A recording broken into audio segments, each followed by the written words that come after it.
How's it going, guys? It's Al. It is Tuesday. We're going to take a look at an NBA first look for a lineup. I'm going to give you some of my favorite value plays on the night. I'm going to talk to you about a couple of the studs that I like while going over every single one of them. We got 8 games on the slate this evening.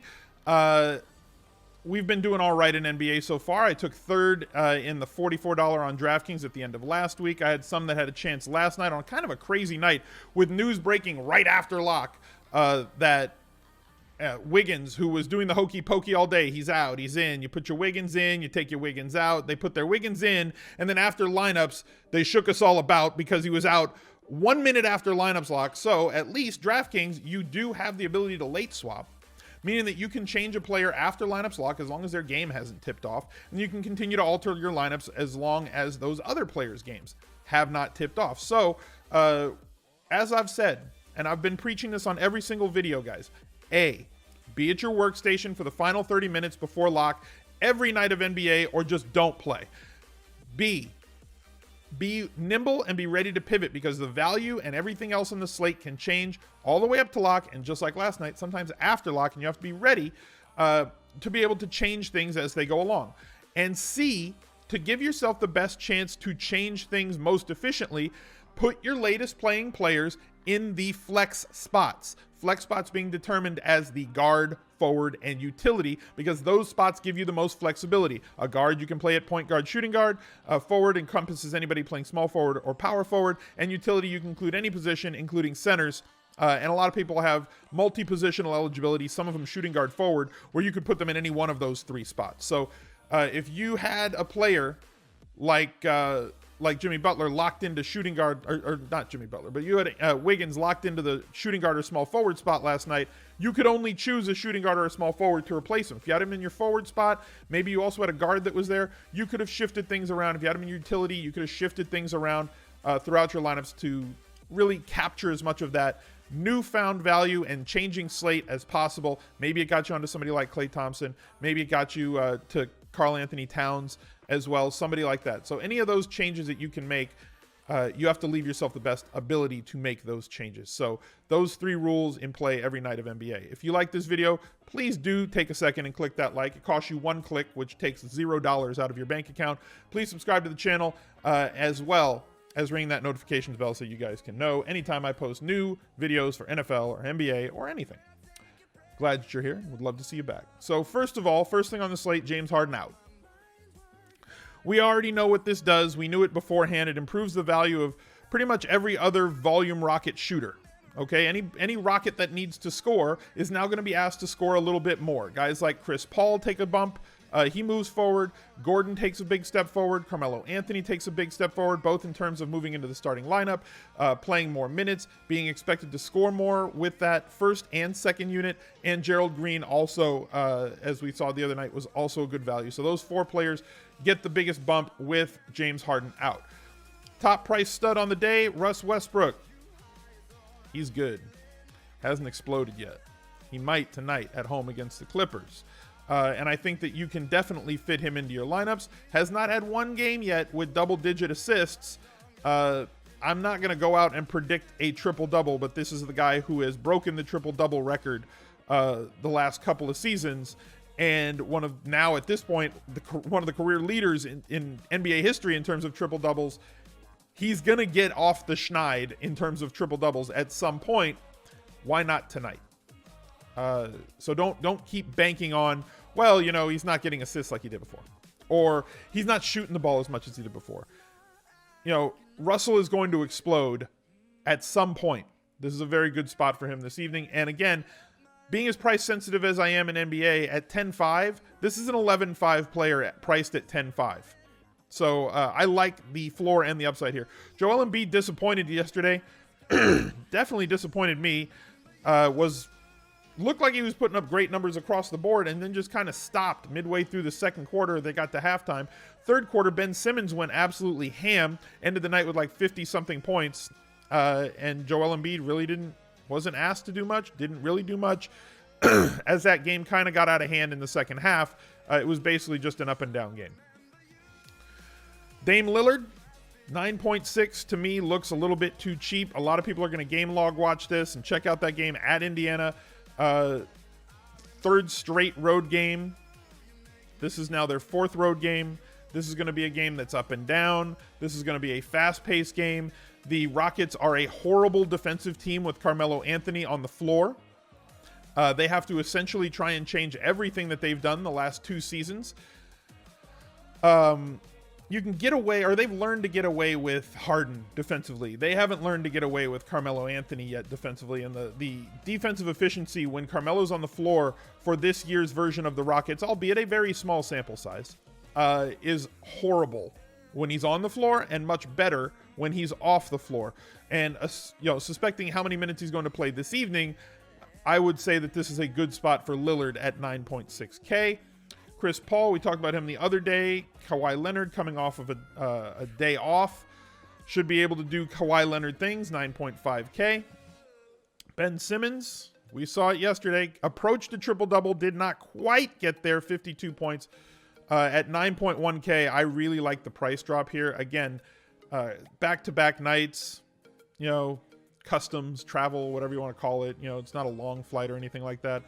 Ben Simmons is in play for me every night in GPPs. I know that a lot of people don't. They try and pick their spots with him. I think this is a good spot based on the price decline. Obviously, if he sees a lot of Kawhi, which he might, that's going to take away a little bit. So this could be a spot to get away from him. Maybe they're pricing people down against Toronto. Pricing wing players down against Toronto.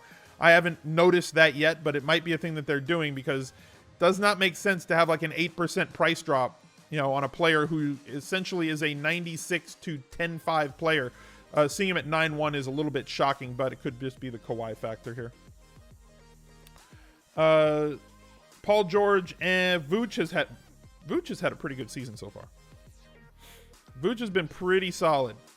The one big game against Philly, fine. Drummond against Boston, I don't know. I don't know. Kemba Walker, John Wall, Blake Griffin. Griffin's had a great season so far. Kemba's been on fire. Blake Griffin had that one massive night, but then 17 against Boston, predictably. Boston, one of the best defensive teams in the league. Cleveland, 47, nice for 8.2. That's fine.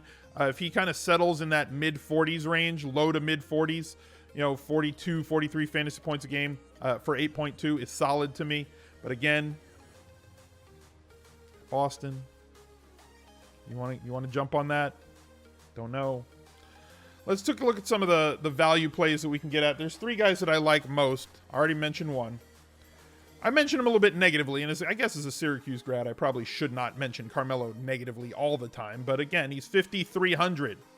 The price has come up. It was 47. It was 49. Guess what? He's still going to be a great value with Harden out. He's going to be asked to shoot the ball a ton.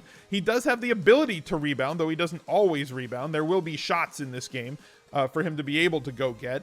And he's going to be asked to score 15 to 25 points.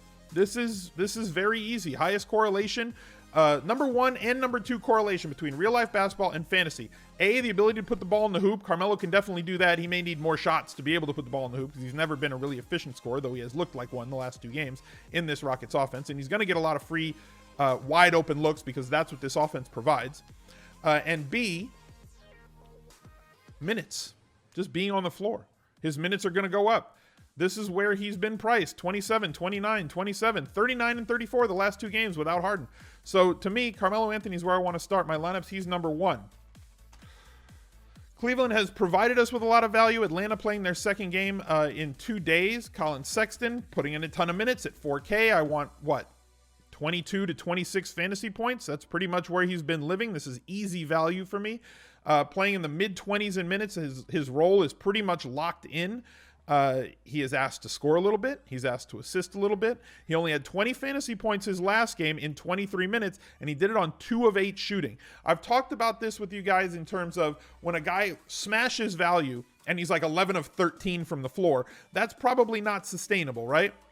It's also probably not likely that a player that gets as many shots as he gets, he's probably going to shoot 40 or 45% on the year, is not going to shoot 25% every night. If he made 1 or 2 more shots that night, all of a sudden, he bumps up. He's not going to help you a lot from the 3-point line, but he can get to the rack. He can get you a few assists.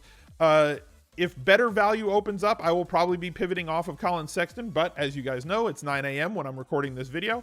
So to me, he looks like a very easy value play at a low price to allow you to fit a couple of studs and maybe one more mid-range player in there. And I'm going to reach a little bit for this last one, but I kind of like what Miles Bridges has been doing.